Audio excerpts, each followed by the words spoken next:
l'invité de la matinale. KTO Radio. Ce n'est pas encore l'été, vous pouvez le voir au niveau du temps, mais il y a quand même de grands week-ends qui viennent ces prochaines semaines. Et vous avez sans doute prévu, chers auditeurs, auditrices, de partir visiter des lieux et notamment du patrimoine. Et c'est justement la mission de l'association de la SPREV en Bretagne, SPREV pour sauvegarde du patrimoine religieux en vie. Et pour la période estivale, l'association recherche des guides bénévoles pour faire visiter certains des plus beaux lieux sacrés de la région. Son président est avec nous ce matin, Antoine Fortin, bonjour. Bonjour. Donc vous êtes le président de l'ASPREV et également diacre permanent dans le diocèse de Quimper et Léon et délégué diocésain à la pastorale du tourisme et des loisirs. Pour commencer, sur le patrimoine catholique en Bretagne, qu'est-ce qui le caractérise ? Alors ce qui caractérise le patrimoine religieux en Bretagne, c'est sa diversité. Nous avons différentes époques, art gothique, art roman, contre-réforme et pistes encore plus récentes. Ce qui le caractérise également, c'est la présence d'édifices remarquables dans des petits villages en milieu rural. Voilà, si on prend le Finistère en particulier, il est caractérisé par ce qu'on appelle les enclos paroissiaux. Enclos paroissiaux que l'on trouve en de nombreux lieux. Et qui sont vraiment une particularité ou un particularisme du Finistère, plutôt du Nord Finistère, c'est-à-dire un espace autour d'une église principale, un espace dans lequel on va trouver un calvaire, un ossuaire, tout un ensemble d'éléments architecturaux qui font de cette terre une terre sacrée par opposition à une terre profane qui se trouve autour dans le village. Et pas mal de calvaires aussi un peu partout en Bretagne ? Tout à fait. Effectivement de nombreux calvaires. Alors parfois des calvaires assez simples, hein. On aura la croix du Christ et puis éventuellement la Vierge et Saint Jean, et puis des calvaires beaucoup plus déployés avec différentes scènes sculptées tout autour. Quand on prend le calvaire de Guiliou, on a 200 personnages sur 25 scènes. Donc c'est une véritable catéchèse que l'on va trouver autour de la croix. Et est-ce que ce patrimoine aujourd'hui est en péril selon vous ? Alors, c'est un patrimoine qui est assez dense, hein, donc forcément, qui par son nombre demande une attention particulière. Tout à l'heure, je n'ai pas précisé, mais dans un département comme le Finistère, on compte 800 chapelles également, en plus des églises. Donc, forcément, il est difficile d'avoir une attention sur l'ensemble de ce patrimoine. Alors, très souvent, on a des associations locales de sauvegarde qui ont ce souci et qui vont essayer de restaurer et de faire vivre le lieu. Mais à côté, nous avons des lieux qui sont beaucoup moins fréquentés et qui, effectivement, parfois se dégradent au fil du temps. Et c'est un peu l'objet de la mission de l'ASPREV. Parlez-nous-en un peu. Quelle est la vocation de l'association ? Alors, l'ASPREV est une association qui est née il y a 40 ans. Nous allons fêter nos 40 ans dans quelques jours début mai. Le but était un petit peu de fédérer effectivement ce mouvement de sauvegarde du patrimoine et puis surtout de fournir aux visiteurs des clés de lecture de ce patrimoine. Donc notre association, par l'intermédiaire de ses guides bénévoles, accueille les visiteurs dans ces églises, dans ces chapelles, dans ces cathédrales, pour leur faire découvrir la richesse de ce patrimoine. Alors avec comme symbole de l'association une clé. Alors la clé qui effectivement va ouvrir physiquement le lieu, mais également la clé qui va permettre la lecture des symboles et de comprendre ce qu'on a voulu faire. Donc plus qu'une sauvegarde physique, nous l'objectif de l'association, c'est une sauvegarde du sens. Et on se rend compte par expérience que si ce sens se perd, la question de la survie de ce patrimoine se posera également inévitablement. Donc on ne peut pas forcément dire que les pierres parlent d'elles-mêmes, il faut aussi un accompagnement, une éducation pour pouvoir les sauvegarder. Tout à fait, on est bien dans la notion d'un accompagnement de façon à comprendre ce qu'une communauté chrétienne a voulu exprimer ou dire dans la pierre, dans le vitrail, dans le bois. Parce qu'effectivement, nous sommes dans une époque où la culture religieuse est quand même beaucoup plus faible que précédemment. Et donc, on a besoin d'offrir à nos visiteurs ces clés de lecture de ce patrimoine.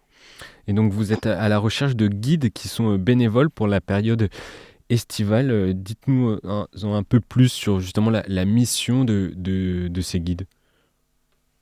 Alors, ces guides qui sont entre 80 et 90 tous les étés ont pour mission d'accueillir les visiteurs dans ces lieux et de leur proposer la visite. Alors, c'est une visite alors qu'on va dire guidée ou accompagnée en tous les cas pour différents groupes ou différents types de visiteurs. Le mot d'ordre étant vraiment de s'adapter aux visiteurs. On n'est pas dans des visites types. On va s'adapter. Si c'est une famille avec des jeunes enfants, on va plutôt accentuer sur le côté de raconter des histoires. Si on est avec des personnes un peu plus averties, on sera peut-être plus sur l'architecture. Voilà. Donc on est vraiment dans cette idée d'adaptation par rapport à un public. Mais dans nos visites, on se rend compte que quand on découvre une église ou une chapelle, il y a un peu trois paramètres ou trois aspects à prendre en compte. Il y a un aspect historique, puisque la chapelle ou l'église a été créée, a été construite ou a été agrandie dans un contexte particulier, contexte politique, économique. Ça, c'est important de le faire savoir aux visiteurs. Un contexte artistique, puisque selon les époques, l'architecture, la sculpture, la peinture ne sont pas exactement du même ordre. Et donc, là encore, il est important de permettre de comprendre ces courants artistiques. Et puis, la dernière approche, c'est l'aspect religieux, où effectivement, on a une communauté chrétienne qui vit, qui célèbre dans ce lieu, parfois depuis plusieurs siècles, avec des évolutions éventuellement au fil des époques. Mais voilà, c'est important de donner ces différents aspects. Et donc, la visite est un peu sur ces trois pieds, avec une tendance, puisqu'une fois encore, on va s'adapter selon le visiteur, mais un aspect historique, un aspect artistique et un aspect religieux. Et quelle place occupe le tourisme dans la préservation de ce patrimoine spirituel ? Alors, le tourisme, par la découverte et puis par la transmission de connaissances, va forcément mettre un accent ou un projecteur sur ces lieux. Alors, ce sont des lieux qui vivent. La particularité de l'Asprès, c'est d'être dans des lieux où le culte existe toujours. Oui, il y a toujours une activité, oui. Tout à fait. Alors parfois, puisqu'on est en Bretagne, c'est simplement un pardon annuel, puisque certaines chapelles ne célèbrent qu'une fois par an, mais ça a souvent été le cas. Mais la présence de touristes, la présence de gens de passage qui vont découvrir, appréhender ce lieu, effectivement, c'est une façon de le mettre en valeur et de susciter un certain intérêt. Est-ce que vous avez une difficulté à trouver, à recruter ces bénévoles pour pouvoir faire vivre justement la vie pendant la période estivale autour de ces lieux ? Alors l'Asprève, un petit peu comme beaucoup d'associations, a la difficulté du bénévolat, puisque nos guides sont bénévoles. Et donc, mais c'est le cas dans d'autres domaines, on a ce souci, cette difficulté d'avoir notre nombre de bénévoles. Alors, comme je vous l'ai dit tout à l'heure, on en recherche entre 80 et 90 tous les ans.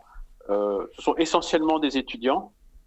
Alors, des étudiants qui vont venir parfois en lien avec leurs études, en histoire de l'art ou en histoire tout court. Parfois des étudiants en tourisme ou en langues étrangères. Mais on peut également avoir des étudiants qui viennent par passion, parce que le patrimoine, c'est un hobby ou c'est quelque chose qui les intéresse, donc indépendamment de leur domaine d'études qui peuvent venir. Et puis à côté de ces étudiants, nous avons quelques personnes, souvent des jeunes professionnels, qui viennent également. Est-ce que vous pourriez dire, Antoine Fortin, quel est le rapport qu'entretiennent les Français avec leur patrimoine ? Est-ce qu'ils ont toujours un intérêt fort pour celui-ci ? Alors, je crois que le patrimoine est vraiment au centre des préoccupations des Français. On voit les journées du patrimoine, par exemple, en septembre, qui attirent énormément de monde.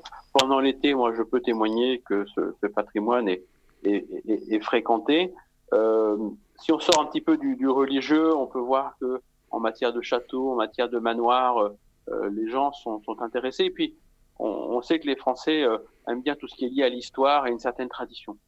Alors, si je prends plus le patrimoine religieux, que je connais un peu plus, moi je ne peux que constater cette fréquentation, en particulier pendant l'été, avec des gens qui vont venir parce qu'ils sont un peu en soif de découverte. Et puis je pense aussi qu'il y a un aspect, l'aspect religieux n'est pas à négliger. J'en veux pour preuve la vente de cierges au pied des statues, qui est très fort et très important. On constate une croissance très forte de cette vente de cierges. Des gens qui vont venir confier quelque chose, qui vont venir déposer une intention. Et moi, je suis souvent attentif à parcourir les petits livres ou les cahiers de prière que l'on peut voir dans certains endroits, où on voit que les gens viennent déposer des choses parfois même très intimes et très personnelles. Donc, on a tout cet intérêt pour le patrimoine en général, le patrimoine religieux en particulier, et puis pour ce qui est du patrimoine religieux, on va dire une sorte de piété populaire qui fait que les gens ont besoin de se raccrocher à quelque chose. Des états généraux du patrimoine religieux ont été lancés par la Conférence des évêques de France en 2023 pour recenser dans le détail ce qui existe aujourd'hui et ainsi valoriser ce qui doit l'être. Est-ce que tout bâtiment ou autre lieu sacré doit-il pour autant être protégé et conservé, car cela a un coût, demande du temps et surtout un coût financier important? Alors, la démarche des évêques est intéressante parce que ça va permettre effectivement d'avoir un état des lieux. Ceci étant, tous les édifices n'ont pas forcément intérêt et en tout cas pas d'intérêt d'un point de vue patrimonial. Et je vois, pour prendre un diocèse comme le mien, il y a des églises qui disparaissent, des églises souvent d'époque très récente, des années 50, et qui aujourd'hui n'ont plus d'utilité et n'ont pas forcément cet intérêt patrimonial. Donc je ne crois pas que le but soit de tout préserver à tout prix. Pour autant, on a quelques lieux qui sont vraiment emblématiques et là qui demandent vraiment une attention particulière. Et des lieux que vous essayez de sauvegarder en mettant des bénévoles. Est-ce que vous auriez un exemple justement de lieux vraiment sacrés, particuliers, vraiment exceptionnels que vous aimez sauvegarder et mettre en avant pendant l'été? Alors, je vais prendre le tout dernier dans lequel nous sommes, c'est la chapelle Saint-Michel de Brasparts dans les monts d'Arrée dans le Finistère. C'est une chapelle qui se trouve au sommet d'une montagne, alors une montagne bretonne, donc à 380 mètres d'altitude, mais c'est une chapelle qui a été beaucoup vue il y a 2 ans lorsqu'il y a eu des incendies en Bretagne, et on a vu que le feu s'était quasiment arrêté aux portes de la chapelle. Et cette chapelle a été restaurée l'année dernière, elle a été enrichie d'un mobilier contemporain créé l'année dernière pour cela. Et voilà, on est vraiment dans une image presque de carte postale de la chapelle au sommet de sa montagne qui domine l'ensemble du Finistère et qui était vraiment un lieu emblématique de notre région. Et là, c'est important effectivement qu'on y soit et qu'on puisse donner ces éléments de lecture pour une chapelle qui est très simple, mais avec un mobilier qui a désormais un peu moins d'1 an, et de faire le lien entre cette chapelle et son environnement. Et dernière question rapide, Antoine Fortin, si un auditeur ou une auditrice qui nous écoute est intéressé par ce travail bénévole de guide pendant la période estivale, comment peut-il faire pour trouver des informations ou s'inscrire? Alors, nous avons un site internet sprev.org, sprev.org, où on peut envoyer un mail à notre secrétariat@sprev.org. Et puis, il y a un numéro de téléphone également, le 06 49 54 06 68.